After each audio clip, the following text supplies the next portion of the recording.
A picture is worth 1,000 words.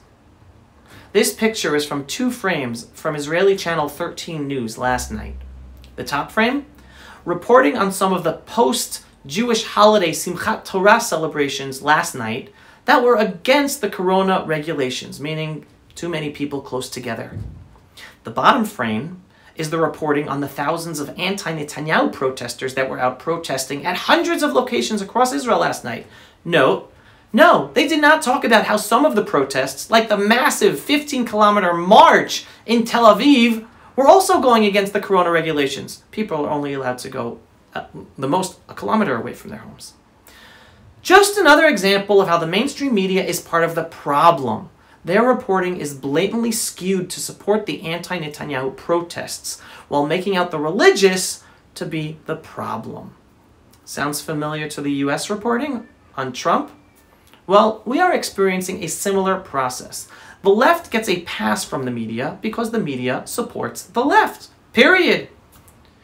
Yes, I personally know some good-hearted people who support the anti-Trump agenda in America and the anti-Netanyahu agenda in Israel. They don't necessarily call themselves leftists, but they don't understand that they are being played by a totally hypocritical leftist agenda that doesn't care about democracy, including the mainstream media. They think that by being anti-Trump or anti-Netanyahu, that they are the ones defending democracy. But the truth couldn't be more different. They are the ones supporting the anti-democratic agenda of the left. The left uses lofty words of democracy and concepts, but indeed, they are anti-democratic. In America, the left warns of Trump getting rid of democracy, while it was Obama, Biden, and Clinton who abused their powers to do illegal things. The American left have spent the past 3.5 years trying to overturn the 2016 elections. And today they call upon Biden to not concede the elections. Yet they are the ones that are calling the Trump camp the anti-democratic camp. In Israel, it is the left that says Netanyahu is turning Israel into a dictatorship, with him shutting down the protest movement against him, while legally, people are allowed to protest 1,000 meters from their homes, anywhere in the country.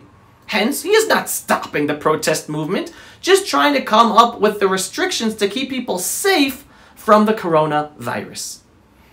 And even with these legal restrictions, the left is flaunting them and disregarding the restrictions, and the media ignoring to report of their flaunting of the law, just supporting their protests and encouraging them. Instead, in Israel, we have a Supreme Court, a state prosecutor's office, top police officers, etc., who have abused their powers to constantly go after Netanyahu in a crusade and crush right-wing policies, while allowing cases against the individuals on the left, like State Prosecutor Liat Ben-Ari's illegal building allegations, the secret tapes of Mandelblit and Ashkenazi, the Fifth Dimension case against Benny Gantz, and more, all to be ignored by the justice system and the media. No need to try to convince the anti-Trump or anti-Netanyahu people how wrong they are, because many of them, they're good people. They just believe the mainstream media reports and the political leaders on the left. And they do not want to believe the lies that they are being fed on a daily basis. They don't want to go there. They don't want to think that they're being lied to. This is what we are experiencing today in both Israel and the United States of America. Understand the left's agenda to take back power by corrupting democracy and instead blaming the right for destroying democracy. That's the game plan we are witnessing today in both Israel and the United States of America. And it's up to voices like us to be critical of the media, to stand up for the truth, to wake up whoever we can. Pulse of Israel, frontline videos from the Holy Land. Support our work by donating today.